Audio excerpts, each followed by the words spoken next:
Newton. We found him in my yard, and that's what brought me here. Hi everybody. Today I'm not at home. I am at the vet's, and this is Dr. Kaiser. Correct. Very good. And he runs a Raptor Rehabilitation. So all these birds you see behind us,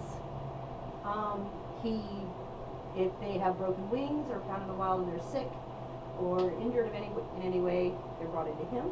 Correct. And you rehabilitate them. Rehabilitate them, yeah. That's our major purpose. We've got two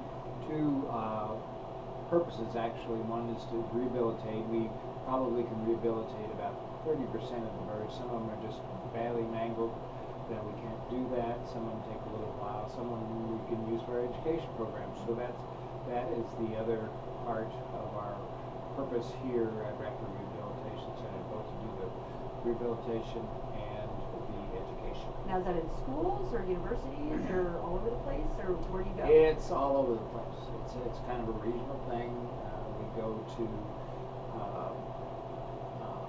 different types of schools, civic organizations, any place that wants us to come. We were down in Hannibal a couple of months ago on their special thing at the cave, and just go all over. So it's a lot of fun. Our main purpose, of course, is to educate all the way from the little bitty kids, which is a good grassroots type of thing, to when you talk to older people's groups and they start telling you stories about when they were a kid on the farm and what they saw and these types of things, and they're just really enamored about these birds. These birds are great to work with. They don't ask for anything.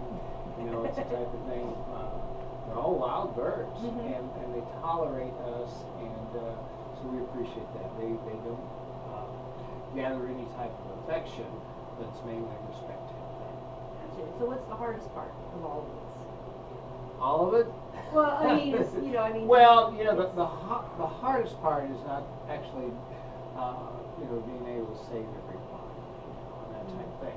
But the best part of it is that, this is the only place regionally where people can bring their wild animals, because in addition to the raptors, we have permits for all wild animals, but it gives individuals an outlet to bring, whether we had a cardinal come in the other day.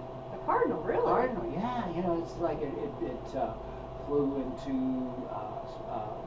sliding glass door and just stunned itself and these types of things. But the songbirds and everything, to raccoons and possums, and we had a bear cub. Really? Oh yes.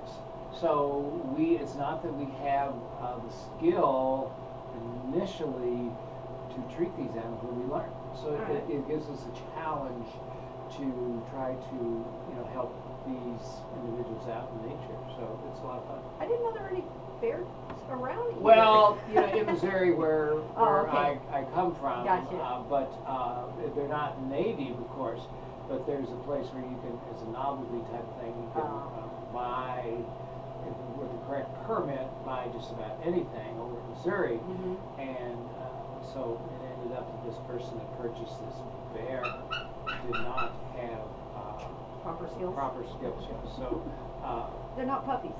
no, they're not puppies. No. So that bear ended up in Salt Lake City Zoo. Okay, well, happy ending. Yes. A lot of people think it's fun to try and domesticate wild animals, but they're not pets. No. You don't want. It's not good to have a wild animal's pet for anything, regardless of what people say. Oh, they had this, and this. Well, eventually, they're going to be wild, and they're going to grow up and be mature and not be fun. So. Yeah, I many years ago, I had a raccoon that we, with the permission of the Wildlife Conservation, raised to about 6 months. The entire family had gotten wiped out by a car, and when we got it, it was about big, and we couldn't find anyone that could rehabilitate it at the time. So we kept it, and we taught it how to find food and yeah, that's the right thing to do. And scavenge it. We never turned it in. It wasn't a pet. Yeah, support nature. Right? Yeah, we did have to bottle feed it because it was that young. It was still nursing when we got it. But it was, by probably about 6 months, even we knew it's because the way it was becoming more aggressive, and we're like, all right, you are ready. So then we got a hold of the Army Corps of Engineers and they released them. Good. So, That's a good but start. but they're not pets. No, they're not pets. They never will be. Right. Right. You know, so yeah, and so people, you know, because I came in, I brought in Newton up here, and he is adorable, you know, absolutely adorable. I'd love to keep him as a pet, but he's not. So I did the right thing, and I brought him into you. Right. Yeah, it's Whoops. And Newton's a saw-whet owl, and the smallest owl that we have, and but yeah, it's the right thing for private individuals because we get them from the Corps of Engineers, Department of Conservation, DNR, private individuals, just anybody, any bring them in. You know, and it doesn't cost. There's no expense for people to bring them in, but you know, we'll gladly accept the donation. Yeah. Now, when you rehabilitate, you said you only get about 30% that you can release back into the Yes, wild. yes. So, exactly. because, now you guys have been all so calm. Now what?